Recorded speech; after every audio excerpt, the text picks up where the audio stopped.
Harry and William's rift has been unfolding for years now, but there were hopes that the estranged brothers would start to make amends at the Duke of Edinburgh's funeral in April.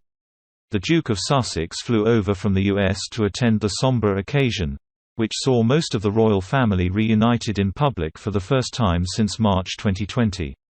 There was a great deal of speculation over how the brothers would act when they walked next to each other in the funeral procession behind Philip's coffin. It then emerged that Peter, the siblings' first cousin, was going to walk in between the two, in a move which was reportedly down to protocol.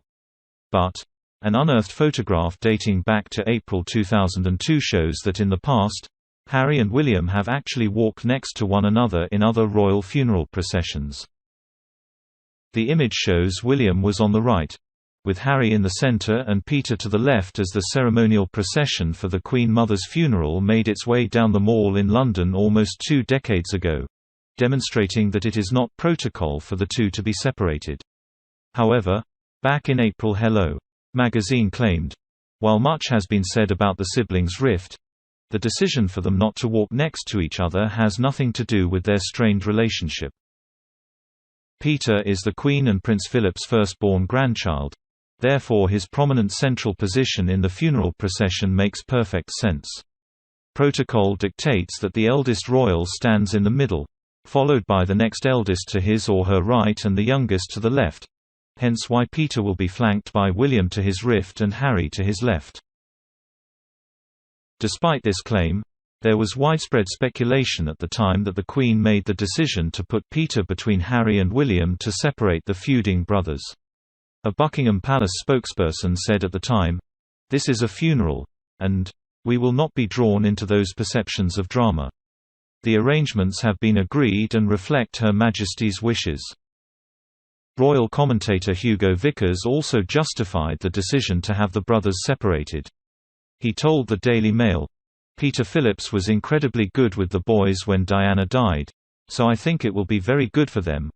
Sometimes I think that when people behave very well in public, which I think they will do, they find it easier to behave better in private.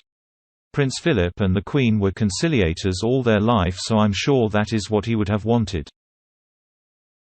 Speculation over whether the brothers can even cope with standing next to one another has returned to the mainstream as they are set to be reunited again on Thursday for the unveiling of Princess Diana's memorial statue in Kensington Palace. However, because it is a stripped-back ceremony due to COVID restrictions, Harry and William will be the only royals there. Unlike at Philip's funeral, Peter will not be able to act as a buffer between the two, and William's wife Kate, Duchess of Cambridge, will not be there to act as a bridge as she appeared to do back in April. Harry and William were seen chatting after Kate engaged them both in conversation after the funeral at St George's Chapel, Windsor. They allegedly chatted together with Prince Charles back at Windsor Castle for more than an hour. Although some reports dispute this and claim the Cambridges did not hang around to chat to the Duke of Sussex. However, it seems that Harry's fleeting visit did not help resolve any long-term tensions with the royal family, especially as he then returned to the US and resumed his attacks on the firm. Harry and William will be making separate speeches for the statue unveiling this week, even though they commissioned the statue together in 2017. Yet, they are said to have made a truce for the occasion so that the focus is on their deceased mother and her achievements more than their own feud.